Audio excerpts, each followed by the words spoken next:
Hey everybody, Dirili here. Thank you so much for joining me for another episode of the Charming Empire along Toki Tanba's route. We have now been confined to the palace. We're no longer allowed to go out and see Toki in the town. Well, you know, my brother didn't know about Toki, but stuff's going on, so I'm not allowed to leave the palace anymore. Unfortuitously. So now we're gonna have to start using the secret passage again, I think. Let's see exactly what this game's got in store for us. You can just sit back, relax, and let me read you a story. I wonder how Tanba's doing. 2 days after the fire, Tanba's still in my mind, and I'm not allowed to go into town. At first I thought I was just confined to the palace, but so she confines me to my room. Sis, princess, are you paying attention? My tutor's voice brings me back to reality, and she gives me a quizzical look. Oh, sorry. Huh, you've been acting like this since yesterday. I can't teach like this. She stands up and walks to the window. Are you worried about the town? Yes, one person in particular. Yes. There's no point in hiding it, so I just tell her the truth.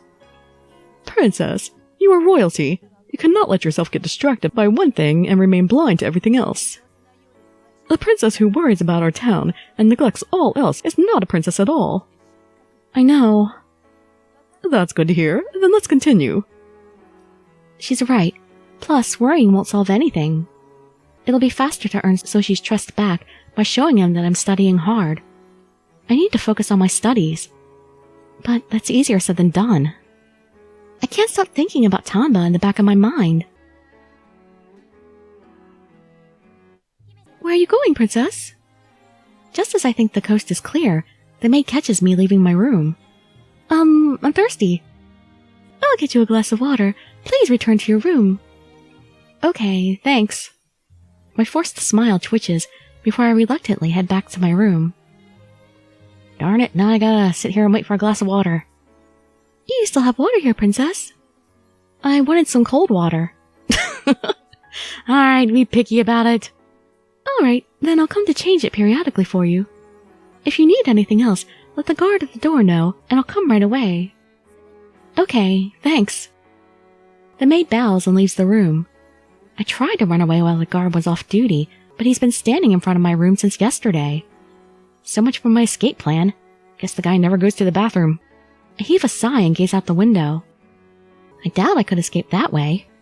I'm not confident in my climbing skills, so I can just see myself getting hurt. Anyways, my room is so close to the palace gate that a guard would probably see me. What should I do? Ask my brother? He's the whole reason I'm being watched, but it's probably faster to talk to him than do nothing. Okay, I'm gonna go see my brother. I stand up confidently, open my door, and find the guard on patrol. What's the matter, princess? I need to speak with my brother. Can you take me to him? Lord Amazaki is out on business and won't be back all day. Oh. This news puts a damper on my confidence. But if Soshi's not here, I might be able to go out without him knowing. Can I go out for a little while? Yeah, right. Like they're gonna defy the Emperor like that. I'm sorry. Lord Amazaki has given me strict orders to keep you in your room. It'll just be for a few minutes. I'll be right back. I can't let you do that. I'll be held responsible if anything happens to you. So much for that. It doesn't look like I can convince him. Nothing ever happened when I went out before, but I don't want the guard getting yelled at because of me. That's right. The best plan is to sneak out when no one's watching.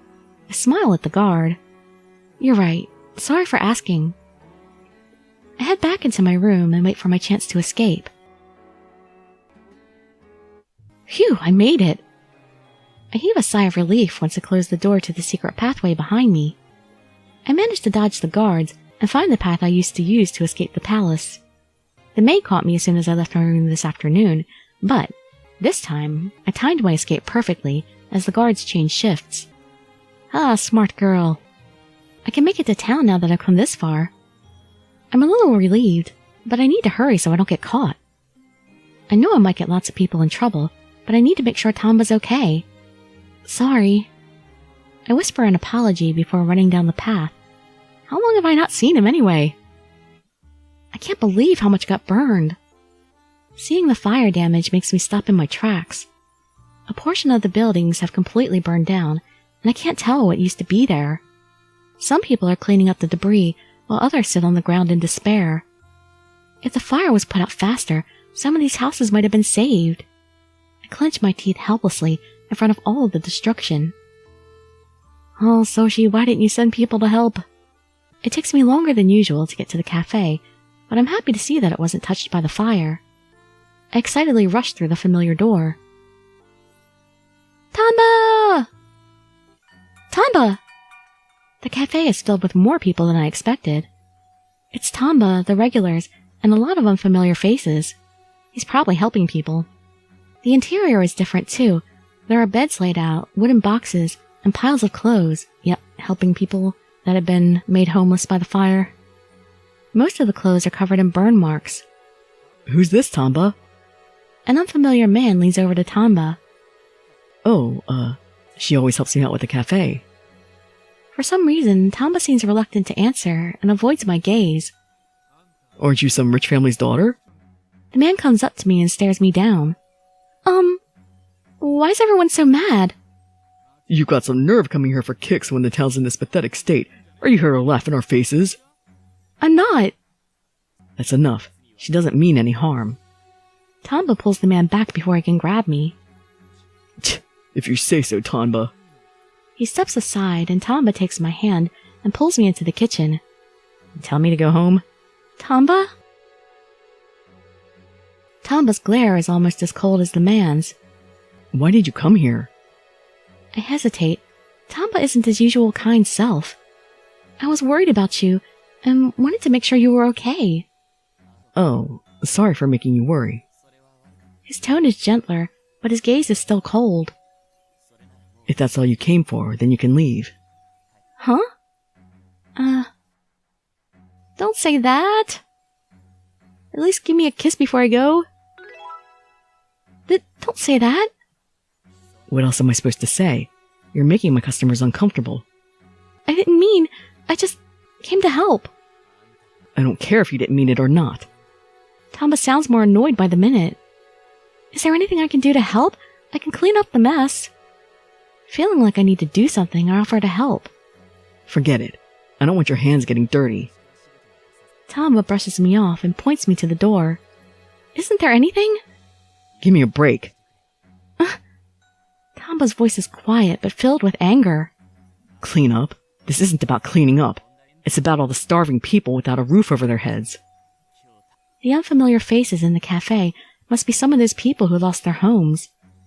It's the people doing all they can to survive, and oblivious little rich girl just looks like she's coming by to laugh in their faces. Laugh in their faces? That's what that man said too. You might not mean it, but you should go home now.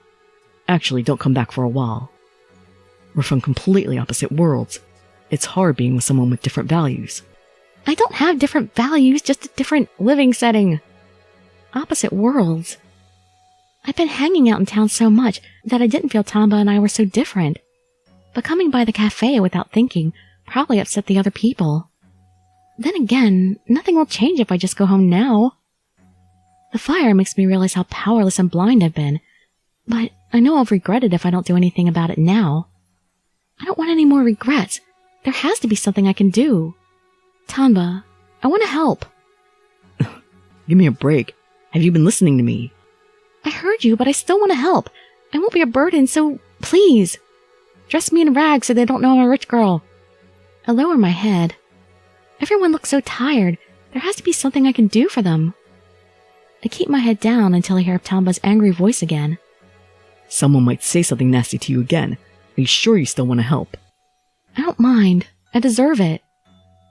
I'm about to hand out food and treat the injured. If you want to tag along, it's your call. Okay. When I look up, Tanba still looks stern, but the kindness is back in his eyes. I have to try and make a difference. I eagerly roll up my sleeves and let Tanba lead the way. Can't we just wear somebody's rags, at least? The food's here. Tanba's small cafe is packed with people. Here you go. Thanks. I work fast to make sure everyone in line gets their share. Is it normal for people to get provisions at a cafe? There's more space at the shops nearby. Maybe Tanba just reached out to these people since he's so nice. I'll ask about it later. Now I have to focus on helping these people. The long lines are more than enough to keep me busy. Don't push! Wait your turn! That's right, put them in their place. Hey, isn't that girl? A regular customer whispers into Tanba's ear. Uh-oh. I don't know yet. Well, she could just be your average rich girl. But I wonder why she never has guards with her when she comes to town. So he suspects, but he doesn't know. You think she's being watched? Beats me, but she never wants me to take her home, so they might come pick her up. How about we follow her back today? Tanba thinks for a minute before giving the man a curt nod. Am I hearing this? I thought I was listening to this.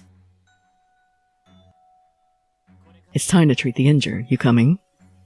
Yeah, right behind you. After rationing out food, Tanba comes out of the kitchen with a big bag. Hey, you don't have to do this. Tanba still looks distant as he talks to me quietly. You and your customers have been so nice to me, so I want to do something in return. So that's how your mind works. Is there something wrong with that? No, that's just the kind of person you are. Tanba nods to himself and leads the way. Thanks to Tanba's lead, we finish treating the injured so quickly. Like always, I refuse his offer to walk me home, and he agrees to just walk me halfway. Or so he says. Can I come back to help tomorrow? No, don't worry about it. There's not much to do. Tanba's answer makes me feel like I haven't been helpful.